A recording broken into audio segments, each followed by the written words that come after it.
ඖෂධීය මට්ටමින් ඉහළ අගයක් ගන්නා ශාකයක් ගැන තමයි අද අපි ඔයාලට හඳුන්වා දෙන්න හදන්නේ. මේ කළු කම්මේරිය ශාකය විවිධ පළාත්වල එක නම් කියනවා.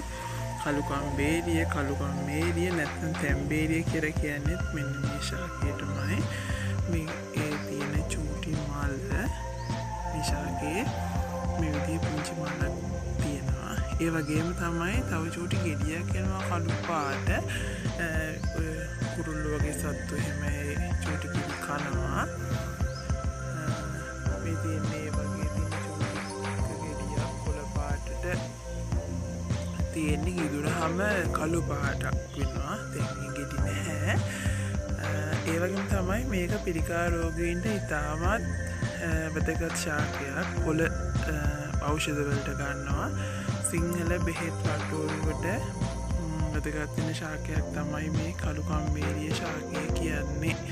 එතකොට මුල් අපි ප්‍රයෝජනයට ගන්නේ නැහැ. හේතුව ශාකය විනාශ වෙන නිසා බෙහෙත් ඖෂධ සඳහා මුල් භාවිතා කරන්නේ නැහැ. කොළ විතරයි ගන්නෙ. හිස රදේ පටන් ගත්තාම හිස රදේ ඉඳන් දෙපා දක්වා දින සියලුම රෝගවලට යම් යම් ආකාරයකින් උදව් වෙන ශාකයක්. මේ සිංහල වේදකමේ වෛද්‍යවරුන් ප්‍රකාශ කරන ආකාරයට පැහැදිලි කරනවා නෙවෙයි.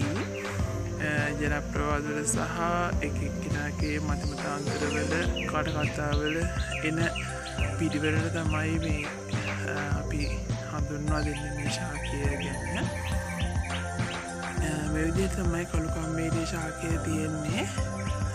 ඇස් රෝග සඳහාත් බෙහෙවින් උපකාරී වෙන ශාකයක්. මීට අමතර තව බොහෝ කායික රෝග සඳහා ඉතාමත් වැදගත් වෙන ශාකයක් විදිහට මේ කළු කම්මේරිය ශාකය හඳුන්වනවා.